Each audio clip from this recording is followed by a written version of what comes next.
Okay, bismillahirrahmanirrahim. Assalamualaikum warahmatullahi wabarakatuh. Semua, sabahal khair. Okay, macam mana tadi quizzes, aktiviti quizzes awak? Okay tak? Apa yang awak dapat keputusan? Kalau keputusan awak dapat yang baik, Alhamdulillah, tahniah. Tapi kalau kurang baik, tak apa. Awak masih ada banyak masa lagi sehingga SPM ni untuk awak improve lagi bab ni. Okay, jangan risau. Okay. Jadi, hari ni kita akan cuba habiskan 3 standard pembelajaran dan seterusnya kita akan habiskan bab 3 ni. Okay.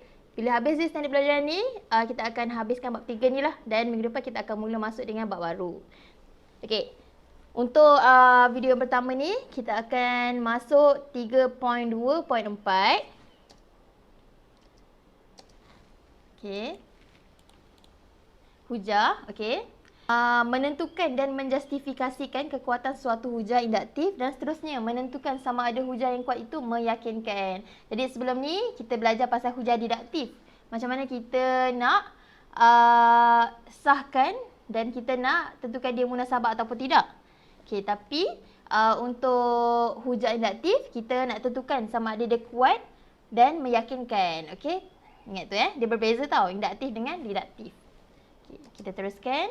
Okey, keyword dia lah hujah induktif dan untuk menentukan dia kuat dan meyakinkan. Okey, beza dengan hujah deduktif. Okey, kita akan ada dua kategori. Boleh dikategorikan sama ada dalam kuat ataupun lemah. Okey, macam mana kita nak tentukan hujah induktif ni kuat ataupun lemah? Okey, sekiranya okey, bila hujah induktif kita akan melihat kepada kesimpulan. Okey. Bila kesimpulan tu benar, pernyataan benar, jadi dia akan dikategorikan sebagai hujah induktif yang kuat. Tapi jika hujah kesimpulan itu palsu, dia akan dikategorikan sebagai hujah induktif yang lemah. Okey, setelah kita kategorikan dia dalam kelompok kuat ataupun lemah, kita perlu tentukan sama ada dia meyakinkan ataupun kurang meyakinkan ataupun tidak meyakinkan. Dia bukan kurang meyakinkan ataupun tidak meyakinkan. Jadi untuk meyakinkan dan tidak meyakinkan, okey, kalau hujah induktif tu meyakinkan, kita akan lihat semua premis.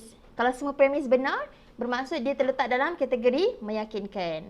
Dan kalau dia ada premis yang palsu, dia akan dikategorikan dalam kelompok tidak meyakinkan. Jadi awak kena ingat kalau hujah induktif ada dua kategori, kuat dengan lemah lah.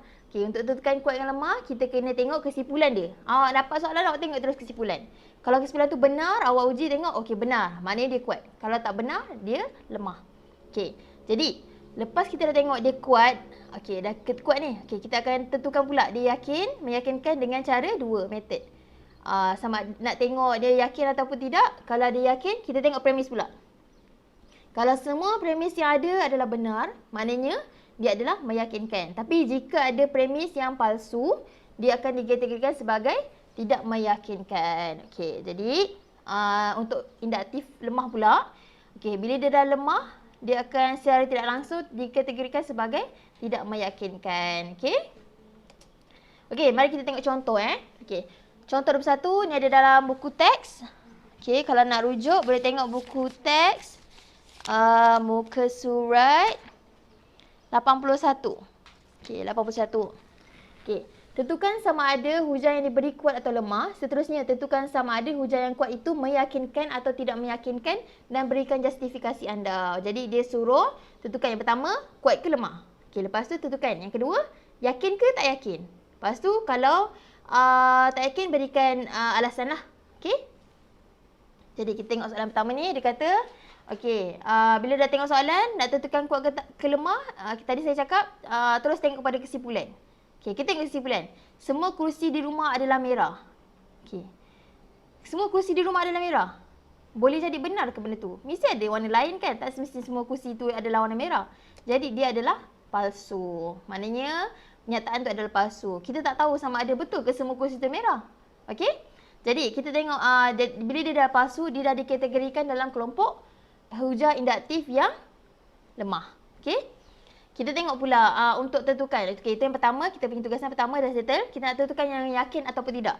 Untuk tengok yakin ataupun tidak, kita kena tengok dia punya premis. Okey? Premis pertama, kerusi di ruang tamu adalah merah. Okey, benarlah. Dia dah nyatakan. Yang kedua, kerusi di ruang makan adalah merah. Okey. betul. Kerusi di bilik bacaan adalah merah. Okey, betul. Kerusi di bilik tidur adalah merah. Okey, betul. Itu kenyataan dia bagilah. Kita tak dapat, kalau dalam bentuk matematik, kita boleh proof. Jadi sekarang ni dia nyatakan, maknanya betul lah. Cuma tadi semua kerusi di rumah adalah merah. Ada lagi kerusi selain daripada ruang tamu, makan, bacaan, tidur dan kita tak tahu warna apa. Jadi kita tak pasti benda tu adalah benar ataupun tidak. Jadi dia adalah dikategorikan dalam palsu. Okey, jadi dia dah dikategorikan sebagai lemah. Okey, tapi semua premis betul. Tapi ingat tadi, bila dia dah kata dia dah di dalam kelompok hujah induktif yang lemah, secara tidak langsung dia adalah tidak meyakinkan. Okey.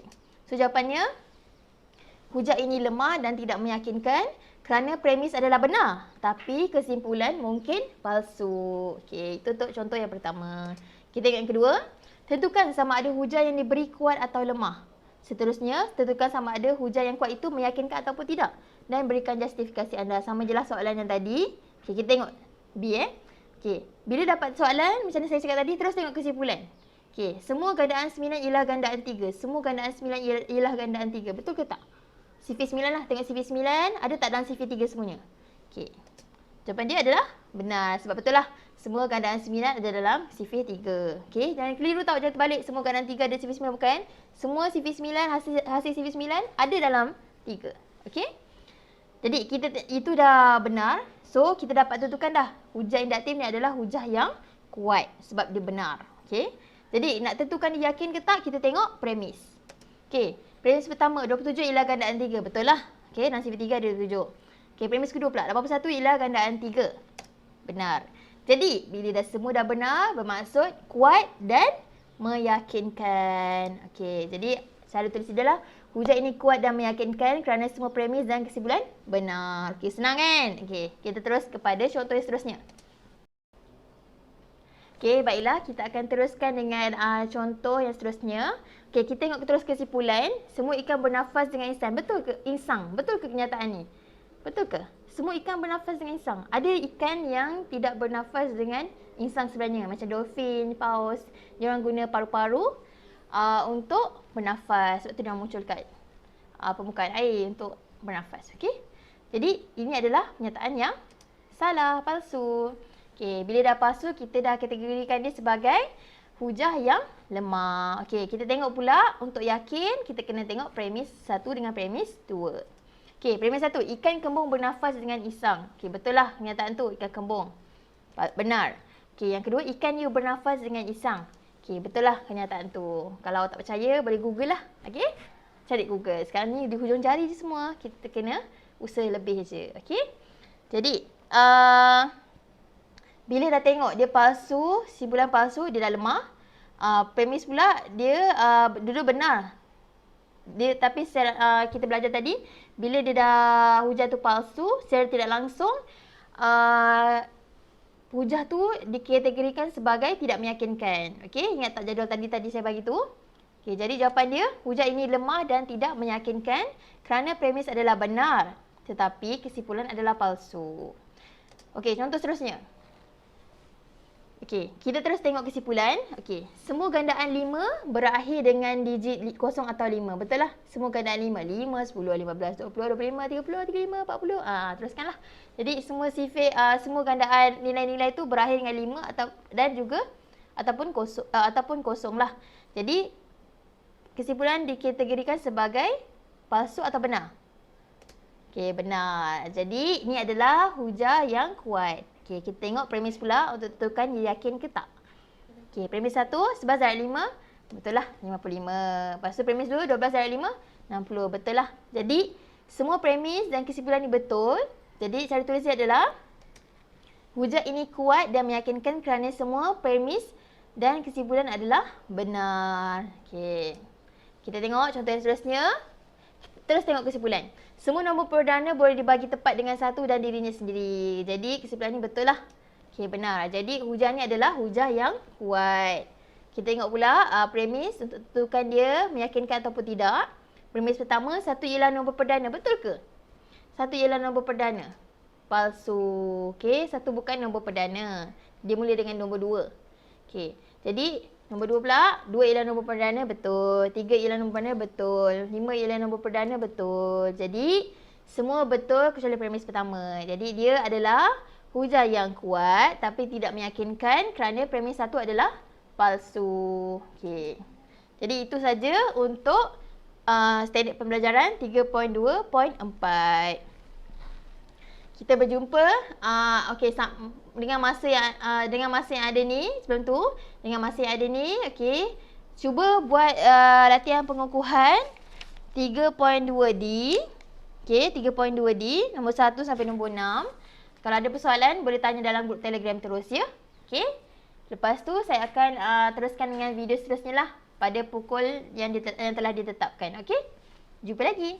Try your best.